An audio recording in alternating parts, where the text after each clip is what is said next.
This is a podcast from Duncan Cartlidge Online, the online resource for all construction professionals that is available 24/7. Now, please don't forget to subscribe at the place you usually get your podcasts so as not to miss a thing, as well as visiting and subscribing to our YouTube channel. Hello again and welcome to another podcast from Duncan Cartlidge Online. As usual, Barney, my red Labrador, is here to cast his expert eye on the proceedings and, like me, is looking forward to a month off from podcasts. We'll be back again in early September, unless, of course, there's some major breaking story, such as the RICS being taken over by the zombie undead. But just a minute. Never mind.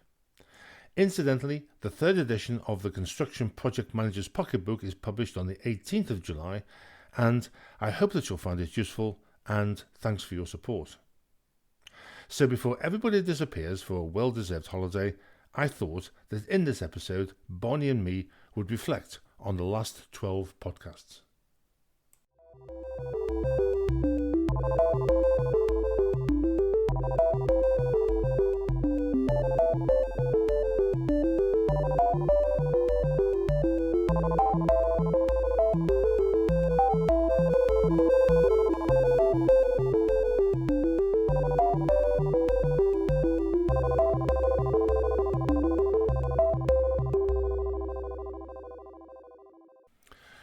Labour won the general election, so no surprises there then, and will form the next government. And, if the promises outlined in their manifesto come to fruition, it should be good news for construction, particularly housing. Although there must be a concern about Labour's proposals to dismantle the planning process. Apart from this, the only fly in the ointment in Labour's plans is the lack of tradespeople to build the brave new world. One of the recurring themes of the past 12 months has been the lack of skills and the failure of construction to attract school leavers, while simultaneously an ageing workforce is retiring, buying camper vans and heading in search of the sun. We need to make construction sexier. Gen Z sees construction as stale, male and pale, with outdated manual processes carried on cold wet sites with poor welfare facilities. Come to think of it, they could be right. Podcast 10 drew attention to training and assessment, as over the past few years, the RICS has become increasingly distant from what is being taught in universities and colleges. Not so the CIOB, whose forensic scrutiny of accredited institutions and programmes has to be applauded. That is, unless you are at the receiving end of it. Much of the RICS education structure dates from the 1990s and looks very dated when compared with the modern industry practice. I can remember in the 1990s having to submit reams of data and statistics on accredited programs, entry qualifications, pass percentages, etc. to the RICS in Coventry, where some poor bloke, I can't remember his name, pored over the stats only to come back week after week with loads of ridiculous queries. Then, all of a sudden, it stopped, and external examiners' reports took over.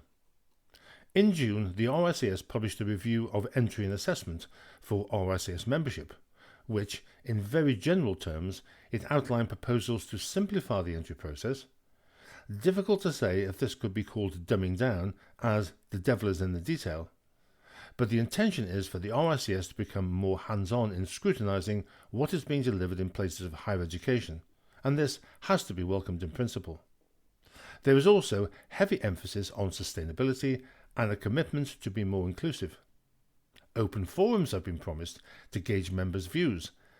Unfortunately, they're going to take place in July and August when everybody is on holiday. Ambitious house-building targets were announced by Labour in June at a level of 1.5 million units in the first 5 years of a parliament. Even I can do the math, 300,000 units a year, with no doubt a focus on MMC and modular construction. But, as discussed in podcast episode 8, the UK modular construction sector has had several high-profile failures during the past few months, with many criticising the sector for lack of direction and leadership. To meet this ambitious target, a new Labour government will need to relax planning laws and surrender grey and grey belt to the developers. In fact, Rachel Reeves has been quoted as saying the planning rules will be ripped up. If that were not enough, Labour have promised to provide £25 million for new planning officers. That is, of course, if anybody wants to do it. As well as letting councils use compulsory purchase order powers without ministerial approval, which sounds decidedly scary. And of course, all this takes time. And in the meanwhile, talk of digital construction has recently been all over the media like a rash. But I wonder what digital means to the majority of the construction industry. Is this another false dawn, or the silver bullet we've all been looking for to drag construction into the modern world, referring back to the problems of recruiting Gen Z? I suppose it depends on what one understands by digital. For some, it may be a mobile phone. For others, it's augmented reality and digital twins. Recently, James Garner, the global head of data and intelligence at Leeds, observes in building that construction lags behind other industries as it has a habit of taking paper-based processes and digitizing them. James went on, if you took a QS from 1890 and time-travelled them back to now, I reckon with a couple of weeks training on Excel and some time to get over the culture shock, they would still be able to function as a QS. I see James's point, but it's a little disingenuous, as QSs have over the years proved to be anything but Luddites, and have enthusiastically embraced new technologies. And anyway, construction is more than the QS. Sustainability and construction continue to make the headlines, for all the wrong reasons. There is a lot of work to do before construction starts to reduce its CO2 emissions, despite the one-off showcase projects like the Eden Office project in Manchester, which, at a cost of £3,200 per square metre, ouch, looks very impressive, but is a drop in the ocean when it comes to reducing construction's horrendous carbon footprint. Currently, according to the Eden website on the 10th of July, the plant festooned building still has 8 of its 12 floors unlet. In episode 12, the amount of waste currently being generated by construction activity were discussed, as well as the move towards a circular model. Recycling materials is all very well and good, but the supply chain for pre-used materials is currently just not geared up for medium and large-scale development, and at present a major disincentive to its widespread adoption. A recent roundtable discussion chaired by the CIOB illustrated that the UK construction industry is simply not interested in reaching net zero, and industry's approach is piecemeal. There needs to be a legislation compelling industry to change direction and put green issues at the forefront of development decisions.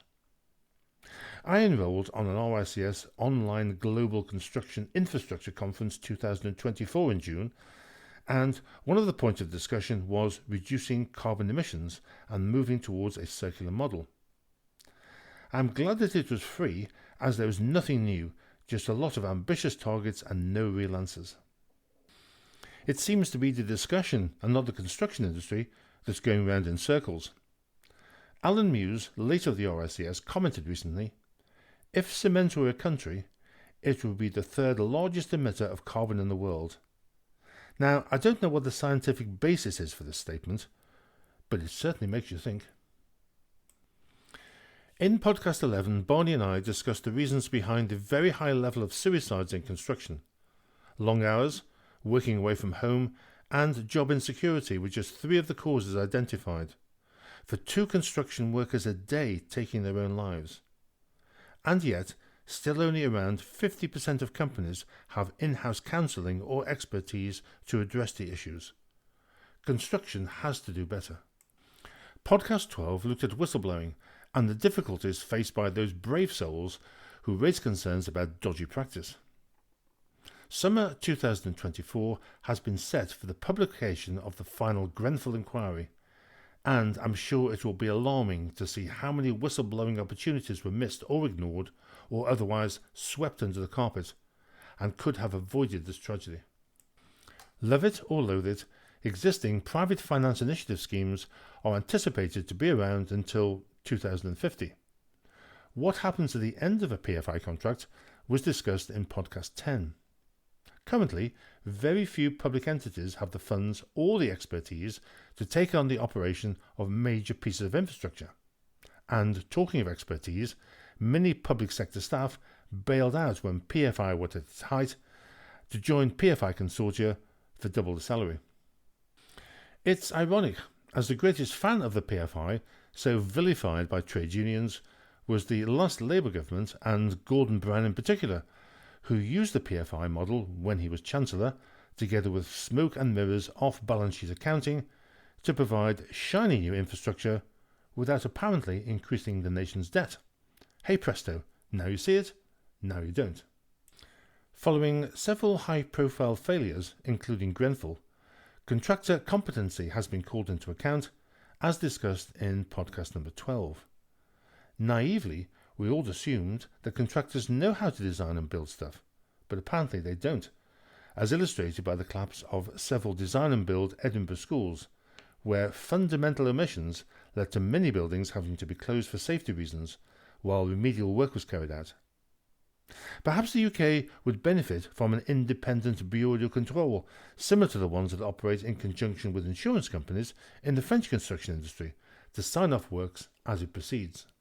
And, still on the subject of failures, the first half of 2024 has seen a record number of construction companies' insolvencies.